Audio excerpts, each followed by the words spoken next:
Welcome to your Capricorn horoscopes for the week ending May 18th and the week beginning Mother's Day. Happy Mother's Day to all the Capricorns out there celebrating Mother's Day, especially my favorite person, my grandma, who is pretty much always has been a mother as well as a grandma because she's that cool. She can just play any role at all. Focus is on your day-to-day schedule this week, and Ceres continues to be an influence in Capricorn this week as well. In some cases, reminding you to give yourself some time to be nurtured yourself or nurture yourself in your schedule. But this week, I feel that that nurturing is actually, yes, of course, obviously you're giving it to yourself, but you're projecting it out to others at the same time, specifically around situations where it feels necessary to take care of somebody else for very specific reasons. Now, we're not necessarily talking about the regular day to day, somebody doesn't want to do something for themselves, kind of a thing. We're talking about nurturing for a purpose.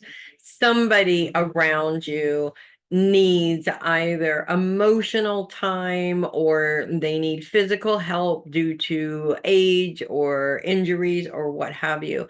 And they've landed on your lap for a reason because Capricorn's by far one of the best signs in the zodiac to be caretakers.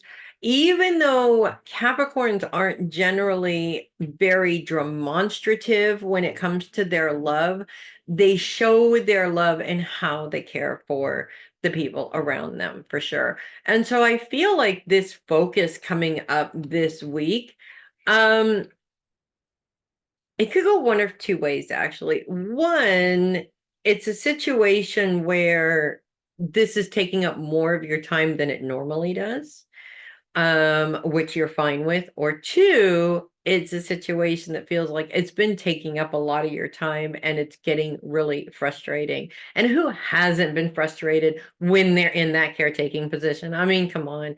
It can be the person that you love more than anything else in the world, but there's still a lot about it that is frustrating.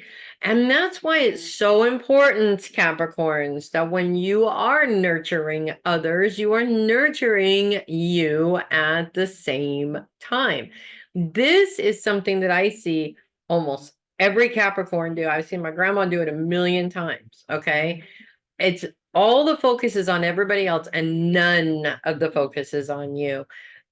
Everything that you put out, you should also be taking in at the same time. And if you can't get it reciprocated from where you're putting it out, you have to be the one to fill that cup, if that makes sense.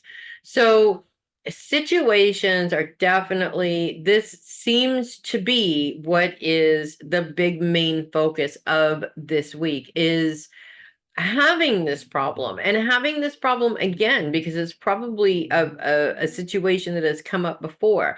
And the worst part is that if the person really does need to be taken care of, when you feel stressed out about it, you also feel guilty about it because it's not like there's anything they can do about it. They're just kind of stuck in that situation themselves. Now think about it this way, guys. You know how you would feel to be stuck in that situation. You would hate it. They probably feel the same. And it's okay. It's okay to be frustrated. It's okay for it to be overwhelming. It's okay for you to just not be in the mood for it right now. We all know you're going to do it anyways because that's what you do. But there's no reason to feel guilty about how you feel. That's really what it comes down to here. So that's what I have for you guys this week. It's kind of boring, but boring is good. Sometimes boring is good because there's, it always could be worse. We'll put it that way. Okay. I'm Melissa Bruce, Heavy Metal Psychic. I will see you guys next week. In the meantime, happy birthday to all the Capricorn mamas. Make it a great week, and I'll see you guys next week.